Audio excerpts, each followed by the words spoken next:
दोस्तों, यदि मैं आपसे एक सवाल पूछूं कि विश्व के सबसे क्रूर तानाशाह का नाम क्या है, तो जाहिर सी बात है कि आप में से ज्यादातर लोगों का जवाब एडोल्फ हिटलर का आएगा। लेकिन मैं कहूं कि हिटलर से भी ज्यादा एक क्रूर तानाशाह का आप नाम बताओ, तो आप में से बहुत ही कम लोगों का जवाब आएगा अफ्रीकी देश युगांडा के तानाशाह ईदी अमीन का। ये उन खतरनाक तानाशाहों में से एक था जिसे मरे हुए लोगों के साथ सोने का शौक था। ये लोगों के सिर काटकर उसे फ्रिज में रखता और डिनर टेबल पे उसे सजाकर उनसे बातें करता, और ज्यादातर ये सर इनके विरोधियों के होते, विशेषकर ताकत के बल पर शासन करने वाला शासक जिसके हाथ में देश की संपूर्ण सत्ता निहित होती है। तानाशाह अधिनायक पूर्ण शक्ति संपन्न शासक ही तानाशाह कहलाता है। तानाशाह वह है जो देश की जनता लोगों पर पूरा नियंत्रण रखता है। अपने ताकत के दम पर वह जनता से कुछ भी मनमानी करवा सकता है। वो चाहे तो आपके हंसने पर पाबंदी लगा सकता है, वो चाहे तो आपके खान पान पर जोर जबरदस्ती करा सकता है।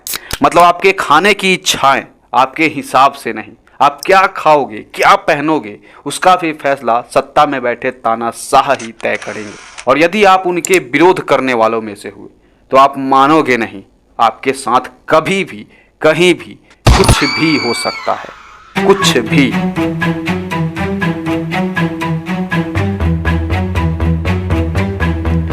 और यदि आपको मेरी बात अब भी मजाक लग रही होगी तो यह आपकी सबसे बड़ी भूल होगी। मैं आपको दर्जनों ऐसे उदाहरण दिला सकता हूं तानाशाही देशों के, जिसमें ऐसे ऐसे टर्म एंड कंडीशन वहां की आम जनता पर लगाई गई जिसे देखकर आप कहोगे कि यह क्या ड्रामा चल रहा है।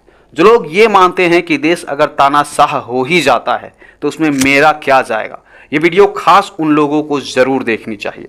भारत एक धर्मनिरपेक्ष देश है जहां तमाम धर्म मजहब के लोग बसते हैं, जहां सैकड़ों प्रकार की संस्कृतियां हैं, लोगों की अलग अलग मान्यताएं हैं, स्टेट वाइज अलग अलग भाषाएं हैं, पहनने से लेकर खाने पीने तक की लोगों को पूरी आज़ादी है। लोग अपनी मर्जी से कहीं भी आ जा सकते हैं। और तो और लोकतंत्र की सबसे खास बात कि देश में सभी को एक समान माना जाता है, कोई ऊंच नीच भेदभाव नहीं, सबको अपने हक के लिए बोलने की आज़ादी यहाँ मिलती है। और ऐसे में जब एक देश तानाशाह बनता है तो सत्ता में बैठे तानाशाह जब चाहे अपनी मर्जी से कुछ पर भी पाबंदी लगा सकता है। और इसका एक बहुत बड़ा उदाहरण है उत्तर कोरिया का तानाशाह, जो अपने ही देश के लोगों पर 11 दिनों तक हंसने तक की पाबंदी लगा देता है। इसकी बात मैं आगे करूंगा कि कैसे उत्तर कोरिया की सरकार वहां के आम जनता पर कैसे कैसे नियमों को बनवाकर वहां के लोगों को जबरन मनवाने पर मजबूर करता है।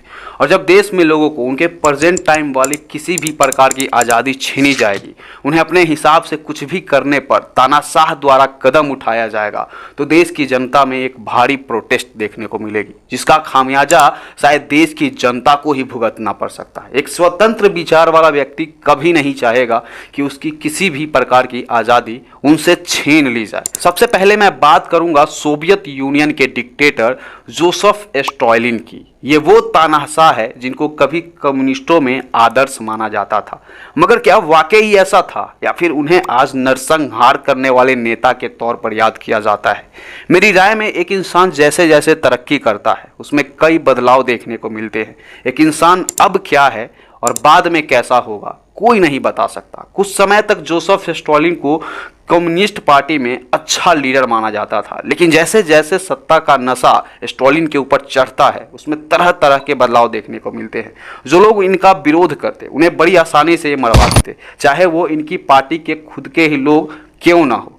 फिर इनके अंदर में काम करने वाले सेना जो इनका विरोध करते उन्हें भी यह बड़ी आसानी से मरवा देते। आरोप तो यह भी लगाया जाता है कि स्टॉलिन ने पार्टी की सेंट्रल कमेटी के 139 सदस्यों में से 93 सदस्यों को मरवा दिया था। इसके अलावा सेना के 103 जनरल और एडमिरल में से 81 को मरवा दिया था। सत्ता की घमंड इन पर इस कदर छाई होती है कि अपनों की ही जान लेने पर उतर आते हैं और झूठ का प्रोपोगेंडा इस जोर शोर से फैलाते हैं कि सोवियत संघ को मजबूत बनाना है, पूरी दुनिया में इसे सबसे बड़ी इकोनॉमी बनानी है, और यदि हमने इस पर ध्यान नहीं दिया तो हमारा देश बर्बाद हो जाएगा, पड़ोस के पूंजीवादी देशों द्वारा हमें गुलाम बना दिया जाएगा। यहाँ स्टॉलिन तरह तरह के टेक्निक्स का इस्तेमाल करते ताकि वहाँ की आम जनता इनसे काफी ज्यादा प्रभावित हो सके, इन्फ्लुएंस हो सके और इनका साथ दे सके। लोगों को कारखाने में बड़े बड़े टारगेट दिए जाते, जो लोग टारगेट को पूरा करने में नाकाम रहते उन्हें देश का दुश्मन कहकर उन्हें जेल में डाल दिया जाता। किसानों से उनकी जमीनें छीनी जाने लगी। यदि किसान उनके अगेंस्ट में आवाज भी उठाते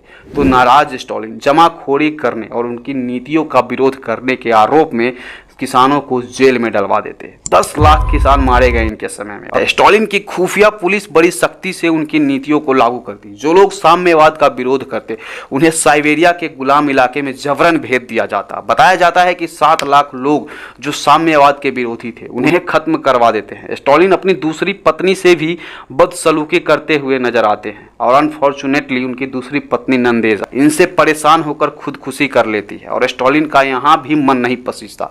अपनी पत्नी की मौत की वजह यह लोगों में बीमारी बताते हैं और इतने निर्दयी होने के बावजूद भी स्टालिन खुद को एक नरम दिल और देशभक्त नेता के तौर पर लोगों में प्रचार करवाते। दोस्तों, ये तो थी सोवियत यूनियन के डिक्टेटर की कहानी। अब आते हैं दुनिया के सबसे चर्चित तानाशाह की कहानी पर, एडोल्फ हिटलर। एक ऐसा तानाशाह जिसने पूरी दुनिया को तानाशाह शब्द का मतलब समझाया। इसमें एक कम्युनिटी के प्रति इतनी ज़्यादा नफरत भरी थी, इतनी ज़्यादा नफरत कि बताया जाता है कि युद्ध के 6 साल के दौरान तकरीबन 60 लाख यहूदियों को नाजी जर्मन के द्वारा दर्दनाक हत्या करवा देते हैं हिटलर, जिनमें से तो 15 लाख सिर्फ बच्चे होते हैं। यहूदियों को जड़ से मिटाने की मकसद को हिटलर ने इतने प्रभावी ढंग से निभाया होता है कि दुनिया की 1/3 यहूदी आबादी खत्म होने पर आ गई होती है। उन्हें मारने के लिए हिटलर की जर्मन सेना तरह तरह के टेक्निक्स का इस्तेमाल करते, जैसे यहूदियों को पकड़ के शिविर में लाया जाता और वहाँ बंद कमरों में एक छोटी सी हॉल के जरिए उनमें जहरीली गैसें छोड़ी जाती, जिसकी वजह से लोग तड़प कर दम घुटकर वहां पे अपनी जान गंवा दे, जबकि बाकी के बचे कुचे यहूदियों में से ज्यादातर लोग भूख और बीमारी से दम तोड़ देते। युद्ध के बाद सामने आए दस्तावेजों से पता चलता है कि हिटलर का मकसद दुनिया के एक एक यहूदी को खत्म कर देना था। हिटलर का मकसद यहूदी समुदाय के लोग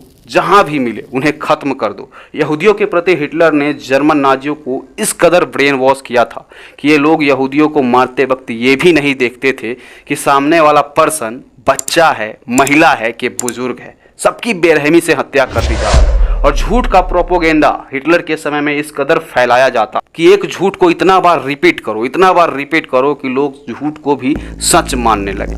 और इस कदर हिटलर का तानाशाह पूरे विश्व में एक नया आयाम लेकर आता है। और हमारी स्टोरी के तीसरे डिक्टेटर उत्तर कोरिया के शासक किम जोंग उन है, जिन्होंने हाल ही के दिनों में अपने पिता के निधन के 10वीं बरसी के दौरान ये अपने देश के ही लोगों पर हंसने तक की पाबंदी लगा देता है। इस दौरान आप नहीं किसी प्रकार की शॉपिंग कर सकते हैं और नहीं शराब वगैरह पी सकते हैं, और उससे भी ज्यादा वाहियात कि आप अपने निजी शौक पर, यानी आपके घर में कोई घटना घट जाता है तो आप जोर जोर से रो भी नहीं सकते। ये पाबंदी अगले 11 दिनों तक लगाया जाता है और यदि उसमें से कोई भी व्यक्ति इसके उस कानून को तोड़ता तो उसे तानाशाह द्वारा कड़ी से कड़ी सजा सुनाई जाती है। चूंकि देश डिक्टेटरशिप होता है, कोई भी व्यक्ति उनके खिलाफ आवाज नहीं उठा सकता।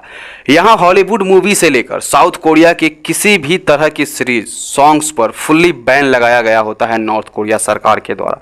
यदि कोई बच्चा साउथ कोरियन ड्रामे या फिर हॉलीवुड मूवीज देखता है तो सजा उनके माता पिता को दिया जाएगा, इंक्लूडेड उस बच्चे को भी। और ठीक एक ऐसी ही खबर देखने को मिलती है कोरिया सरकार में। इस रेडियो फ्री एशिया की रिपोर्ट को देखिए कि 2 स्टूडेंट जो महज 15 और 16 साल के थे, दोनों स्टूडेंट अपने दोस्तों में कई कोरियन ड्रामा सीरीज को एक दूसरे में डिस्ट्रीब्यूट किए होते हैं, यानी साउथ कोरियन ड्रामा सीरीज देखे होते हैं। और नॉर्थ कोरिया की सरकार को जैसे ही यह पता चलता है तो यहाँ कोरिया की सरकार द्वारा उन्हें सरेआम भीड़ के सामने गोली मार दी जाती है। भीड़ में शामिल उन दोनों बच्चों के माता पिता भी होते हैं, लेकिन सब चुप, कोई कुछ नहीं बोल सकता, चूंकि देश डिक्टेटरशिप होता है। और फाइनली हमारे चौथे डिक्टेटर तुर्कमेनिस्तान के राष्ट्रपति नियाज़ोव एक ऐसे तानाशाह हैं जिन्हें आम जनता की पैसों से खुद को इतना बढ़ा चढ़ाकर दिखाने का शौक होता है कि देश में भूखमरी चरम सीमा पर होती है और ये सोने की परत चढ़ी 15 मीटर ऊंची अपनी एक स्टैचू बनवाते हैं जिसका मुख सूरज की ओर रखने को कहते हैं। इस देश में अधिकांश जनता गरीबी में जीवन जी रहे होते हैं, लेकिन इनको अपने देश की लोगों की कुछ भी मजबूरी नहीं दिखाई देती। अपनी राजधानी में एक बर्फ का महल बनवाते हैं और रेगिस्तानों के बीचों बीच एक झील बनाने का आदेश देते हैं। अपने नाम पर शहर, पार्क और यहाँ तक कि जनवरी महीने का नाम बदलकर उसे अपने नामकरण पर रखवा लेते हैं और कुछ चीज़ों को वहाँ से फुल्ली बैन भी करवा देते हैं, जैसे लोग अपने लंबे बाल नहीं रख सकते। हमारे चौथे डिक्टेटर के रवैये से साफ साफ पता चलता है कि देश की जनता भूखमरी बेरोजगारी से ही क्यों न जूझ रहे हो, अपनी अय्यासी नहीं जानी चाहिए। एक बहुत ही फेमस डायलॉग है सलमान खान की मूवी का कि अपना काम बनता भाड़ में जाए जनता। लेकिन इस वीडियो के माध्यम से मैं लोगों में एक संदेश जरूर छोड़ना चाहूँगा कि कुछ भी हो जाए आप अपने देश को तानाशाह की ओर कभी मत गिरने देना, क्योंकि ये आपके ही नहीं, ये आपके आने वाले बच्चों के भविष्य की बात होती है। फिर मिलेंगे एक ऐसे ही नई कहानी के साथ। अपने दोस्तों यारों में इस वीडियो को जरूर शेयर करें और तानाशाह देशों के हालात को उन्हें जरूर समझाने की कोशिश करें। तानाशाह उनके लिए कितना घातक है ये चीज़ वो जरूर समझ जाएंगे। जय हिंद।